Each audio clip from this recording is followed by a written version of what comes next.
యుగాలు వాటి కాలపరిమితి. దేవతల కాల ప్రమాణము మన మానవ కాల ప్రమాణమునకు 360 రెట్లు అధికము.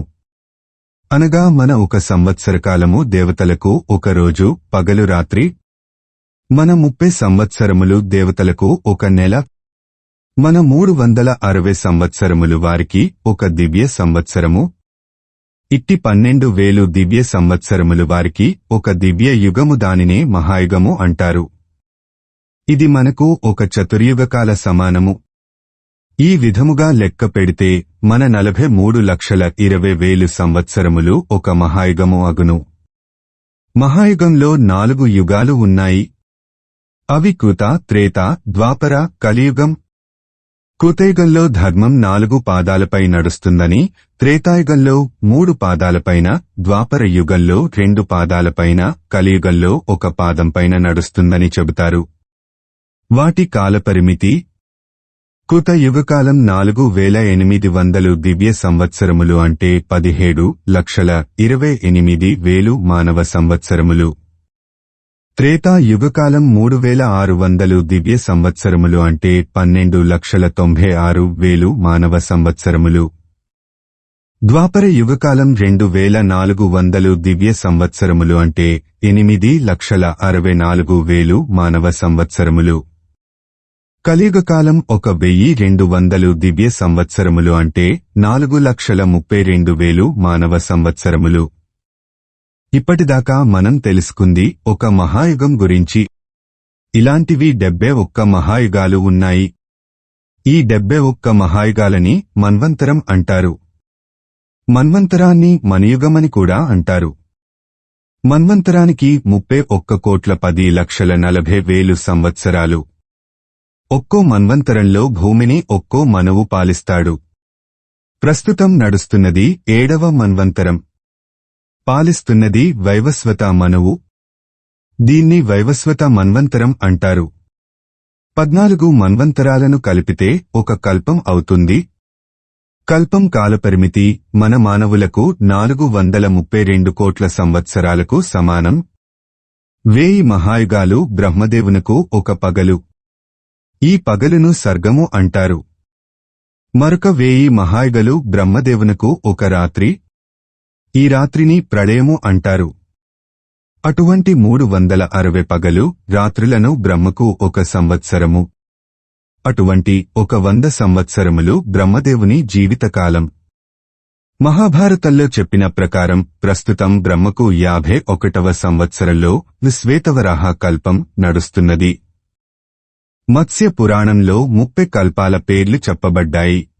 అవి శ్వేత కల్పము, నీలలోహిత కల్పము, వామదేవ కల్పము, రత్నాంతర కల్పము, రౌరవ కల్పము, దేవ కల్పము, బృహత్ కల్పము, కందర్ప కల్పము, సద్యః కల్పము, ఈశాన కల్పము, తమో కల్పము, సారస్వత కల్పము, ఉదాన కల్పము, గరుడ కల్పము, కౌర కల్పము, నారసింహ కల్పము, సమాన కల్పము, ఆగ్నేయ కల్పము, సోమ కల్పము, మానవ కల్పము, తత్పుమాన కల్పము, వైకుంఠ కల్పము, లక్ష్మీ కల్పము, సావిత్రీ కల్పము, అఘోర కల్పము, వరాహ కల్పము, వైరాజ కల్పము, గౌరీ కల్పము, మహేశ్వర కల్పము, పితృకల్పము.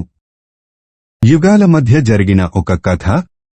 భాగవతం 11వ స్కందము నుండి ఇప్పటి మన్వంతరము ఆరంభములో అనగా స్వయంభువు మన్వంతరములోని మొదటి మహాయుగంలోని సత్యయుగం మధ్యకాలంలో సూర్యవంశపు రాజు కకుద్ముని కుమార్తె రేవతి అనే సుందరి. ఆయన తన జ్యోతిష్కుల మాటలు నమ్మలేక తన కుమార్తెకు తగిన వరుని గురించి అడగడానికి తన కుమార్తెతో కలిసి బ్రహ్మ వద్దకు వెళ్లాడు. అక్కడ బ్రహ్మ దర్శనం కోసం ఆయన సుమారు 20 నిమిషాలు అప్పటి కాలమానం ప్రకారం వేచి ఉండవలసి వచ్చింది. దర్శనం తరువాత కకుద్ముడు తన సందేహాన్ని చెప్పగా బ్రహ్మ నవ్వి, నీవు వచ్చిన తరువాత 27 మహాయుగాలు గడిచిపోయాయి. కనుక నీవు మనసులో ఉంచుకున్న వరులెవ్వరూ ఇప్పుడు జీవించి లేరు. ప్రస్తుతం భూలోకవాసులు శ్రీకృష్ణ భగవానుని అవతారంతో పునీతులవుతున్నారు. నీవు తిరిగి భూలోకానికి వెళ్లి నీ కూతురుకు కృష్ణుని అన్న బలరామునితో వివాహం జరిపించు అని చెప్పాడు. అతడు అలాగే తిరిగి వెళ్లి తన కుమార్తె రేవతిని బలరామునకిచ్చి పెళ్లి చేశాడు. ఒక మహాయుగము బ్రహ్మకు 43.2 సెకనులు. సృష్టిని పాలించేది మనువులు. ఈ 6 ఉదయ కల్పములను పాలించిన మనువులు 1 స్వయంభువు 2 స్వారీచ 3 ఉత్తమ 4 తామన 5 రైవత 6 చాక్షువ. ఇప్పుడు 7వ మనువు వైవస్వతుడు పాలిస్తున్నాడు. 71 మహాయుగములలో 28వ మహాయుగములోని కలియుగము నడుస్తున్నది. బ్రహ్మ ఒక్కడు కాదు. బ్రహ్మ ఆయుష్షు 100 సంవత్సరాలు. ఇప్పటివరకు మానవ బ్రహ్మ, చాక్షువ బ్రహ్మ, వాచిక బ్రహ్మ, శ్రావణ బ్రహ్మ, జన్మ బ్రహ్మ, నాసిక జన్మ బ్రహ్మ అంట జన్మ బ్రహ్మ అనబడే 6 బ్రహ్మలు పుట్టిగతించారు.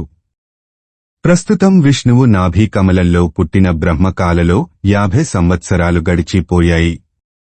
51వ సంవత్సరంలో మొదటి దినం గడుస్తున్నది.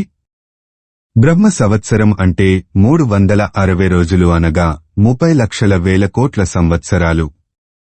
100 సంవత్సరాలు అంటే 3,9,17,376 కోట్ల సంవత్సరాలు. అలాంటి 6 బ్రహ్మల జీవితకాలం 18,55,04,256 కోట్ల సంవత్సరాలు గడిచిపోయాయి. 7వ బ్రహ్మకాలం 200 లక్షల కోట్ల సంవత్సరాలైతే అందులో 27 మహాయుగాలు అనగా కోట్ల లక్షల వేల సంవత్సరాలు గడిచిపోయాయి.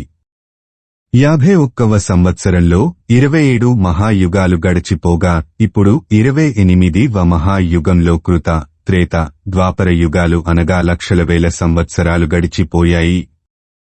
కనుక పంచాంగ కర్ధల అంచనా ప్రకారం సృష్టి వయస్సు కోట్ల లక్షల 29,056 కోట్ల 5,33,100 సంవత్సరాలు.